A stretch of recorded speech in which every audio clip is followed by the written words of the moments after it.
So, my friends, to continue here, I'm trying to explain that it's the power of the purse. This is wanton, vast, satanic. For all intents and purposes, you need know more about demons and devils and Satan, okay, than these wicked people that create the policies we're all forced to live under. They're crammed down our throats from birth. And the last thing they want is financial freedom for the people. They don't want the captive set free because we're their milk cow. You understand? So why would they want to do that? That's how this works. So this is the why and wherefore of financial tyranny. And what they know that they're ready, they believe at least, that they're ready for the masses to wake up. I don't think they are, because these people, they're just driving down the freeway at 100 miles an hour, headed into a fog bank, and they just say, trust us, trust us. I mean, you can see the wheels falling off the bandwagon. You can see the ship of fools is headed fast for the rocks, okay? Or it's already on the rocks. It's already starting to sink, but, you know, there's pockets of air where it hasn't sunk yet. Okay, that's what they don't know. They're, like I said, they're out of control, snot-nosed, bratty kids that need parenting. They're drunk on the blood of the saints, essentially, to use an eloquent metaphor. Okay, that's who is running the show. And the last thing they want is people free. And the biggest threat they have is being rendered irrelevant gradually over time, like true capitalism, supply and demand, free market capitalism would bring.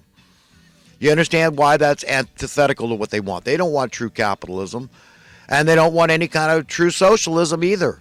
I mean, if there's one thing we should all be able to agree about, socialism is supposed to be for the peeps, right?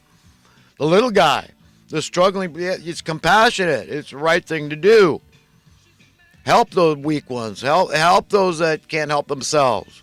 It's the Christian thing to do. It's the American thing to do. It's the egalitarian thing to do. It's the humanitarian thing to do.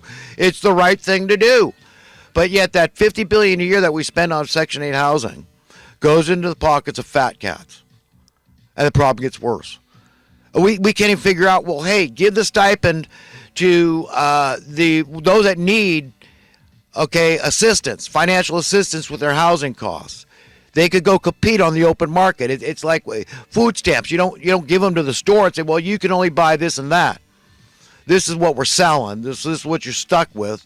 No, you could buy generic and save. And it would be the same thing in renting houses.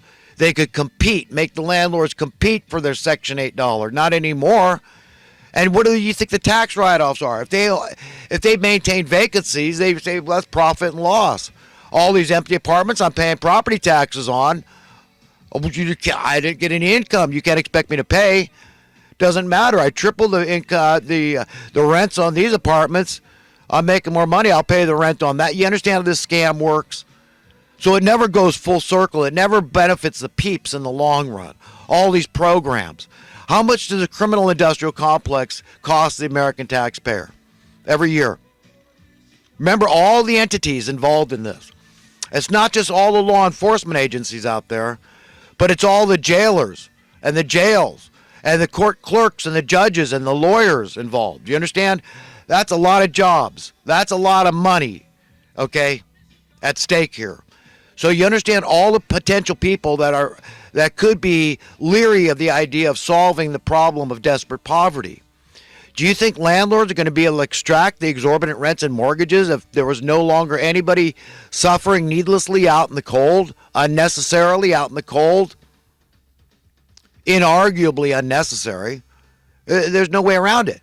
I did my own research. You could house every homeless man, woman, and child in America back in 2006 and still have 90% of the vacant available housing left over back in then, not including hotels and motels. Today, that figure's gone way up. No changes. You get where I'm going with this? I mean, it'd be infinitely cheaper to buy people houses. You're done and done. Apartments, whatever. A lot of people are happy with very little. But everybody wants to feel some sense of safety and security. It's the most natural thing in the world, instinctual, that we seek shelter, creature comforts. If you want it, you should want it for others. I mean, what kind of a pissant are we as a society? What are we doing? What does God think? Do we care? That's the only opinion we should really ultimately care about. I mean, I talk, no matter how big I talk, I can't save my own life, much less anybody else's.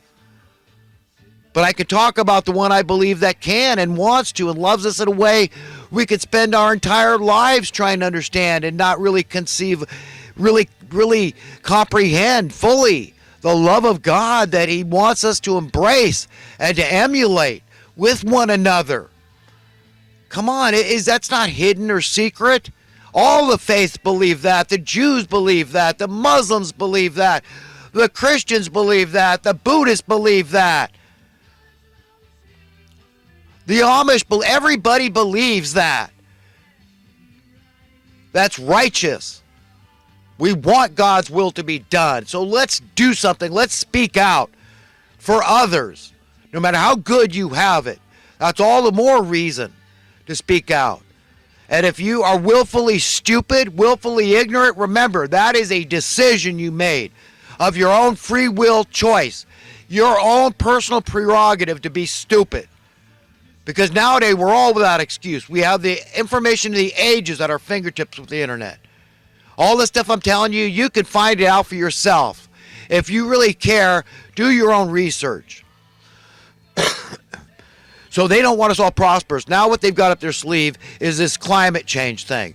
Well, we can't let everybody, if everybody was rich and prosperous, they'll be driving Hummers and taking cruises. You understand, the carbon footprint would go up immensely.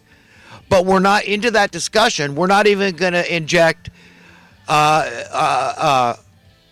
what's this technology? Disruptive technology? What's it disruptive to? Do we ask? Does the mainstream media try to educate you? What am I talking about?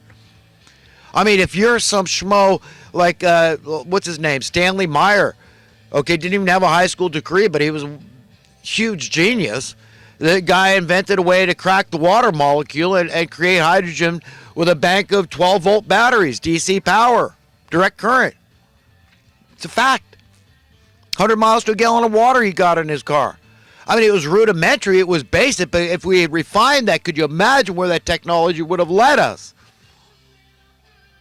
Your internal combustion engine now, you could keep it. Do you understand? With a simple modification, you could put a unit on your car that fit right under everybody's hood that would convert water into hydrogen on demand. Well, we're not going to have that discussion because it's disruptive technology. How dare you bring that up? How dare you talk the way you are about ending desperate poverty? That's disruptive technology.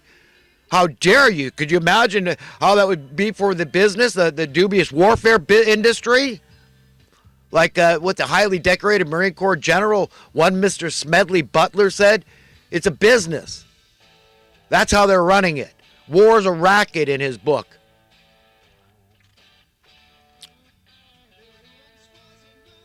Dubious war, certainly. A just war, fine. Any red-blooded American man worth his salt would go kick Hitler's butt for free or for room and board. That's the nature of the beast. That's the American man. Brave, valiant, courageous. We kick butt too, but we only want to get into conflicts where we certainly know we're the good guys. And we're going to kick butt every single time in those situations. When we're not, we're going to end up in a quagmire, an entanglement like Vietnam. Come away with mud and blood on our faces. Horrendous situation. Horrendous. And now we're in situations in the Middle East and North Africa. We got 20 guys a day purportedly coming back, taking their own lives. And this state of affairs is okay with anyone? What is wrong with us? You think God's wrath isn't hanging heavy over America? Wake up. We're in trouble, a lot of trouble. Thus saith the Lord, not me. I'm just listening. I'm saying, God, you know what? You're welcome here. That's it, man. I'm only human. You know me. You know me better than anybody. You understand me better than anybody. That's how the case is for all of us. That's why, it's great that there's people that'll die for us, and they're everywhere. I might be one of them. That's the most beautiful, godly thing. I mean, what more can anybody give besides their life for you? We learned that from God. Jesus Christ died on the cross. But at the end of the day, we can't save anybody's life. So how important can any human being be to us? It's about God. It's about our owner that owns our kids, owns our spouses, owns our parents, owns everybody and everything rightfully. That's who we need to be. Understand, we're going to be held accountable to this one. That's Judgment Day, the day of reckoning. And we want to be ready. The little window of opportunity we have, we got to get it together, man. Life's short. Get smart quick. And part of that, I say, is learning the Bible. Read for yourself. Don't believe anybody. Your translation is just as valid. You ask God prayerfully about, you want the right opinion about this or that, the right translation, interpretation. Always seek the highest and best meaning of something, because understand that God is that one. Okay, we're always, for all eternity, going to be reaching up and learning and understanding more and more. He's way ahead of us.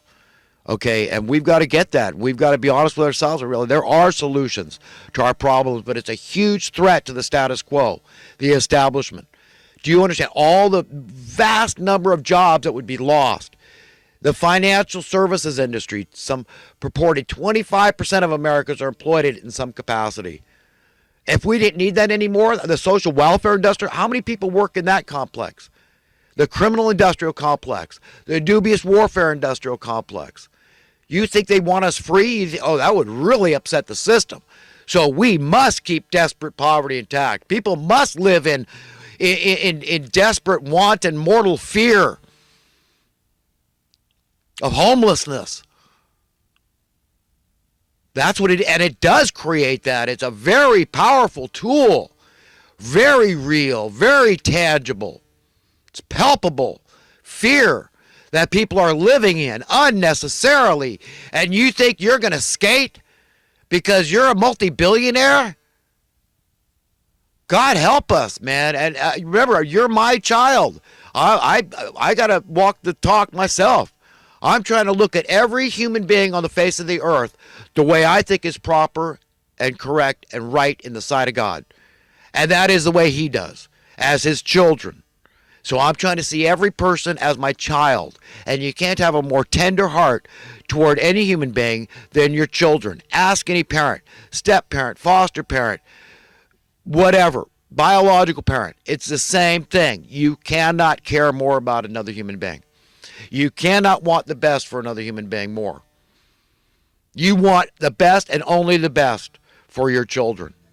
And if we all did that, you understand what a different reality we would have? We would have essentially God's will being established on earth, God's will being done on earth, living together in peace and harmony, safety, security, freedom and prosperity for everybody. I mean, we're talking 24/7 bliss, euphoria, all the time. Nothing holds any of us back. All the time. Do you understand? I mean, it's just think of the best scenario of humans living on earth in that state of affairs. Imperishable bodies. We reach a certain age. We stop aging, the prime of our life, somewhere around 32. Okay, children, I can't answer every single question, but you can use your own imagination. That's not a problem whether there'll be children in paradise where we're living forever or not. Okay, maybe there will, maybe there won't be. But God's got all the real estate. There's all these Goldilocks planets we all know about that are already sitting there empty, waiting to be habitated. So, I mean, if he's got a way to whisk us from one planet to another, which I firmly believe God has that ability, you got these holy angels, all these higher, more powerful entities, creatures that God has in his warehouse, okay, that are used for different purposes. Yeah, I think it's very possible. So this changing in the twinkling of an eye, that's people that inherit the earth. They're changed. They stay right here. I don't believe it says they're taken up and changed in the twinkling of an eye, but this is where the whole rapture idea comes from. But it's all going to play out. And whether it's a metaphor, a simulation, it doesn't matter. If it feels real, it's real. And it's just like, you know, the difference between experiencing something you really experienced it, or you experienced it in a dream. If it had an identical effect, I mean, it's powerful. So even in our sleep mode as human beings, things can be very real. You understand? It's just like a nocturnal emission, a wet dream. Very, very powerful. Just every bit as powerful as the real thing. It really is. Yet we say, hey, you know what? It was just a dream. It was a fantasy. It wasn't real. but everything's real. This is a continuum. Eternity is a continuum. So even when you sleep, you're alive. Even when you die, you're alive. That's the way we're to look at this thing. You understand there's going to be the resurrection of the dead. God owns all the atoms. Even when somebody is cremated, he still owns all those atoms. They still exist in our atmosphere. Nothing escapes our atmosphere unless it's sent out of the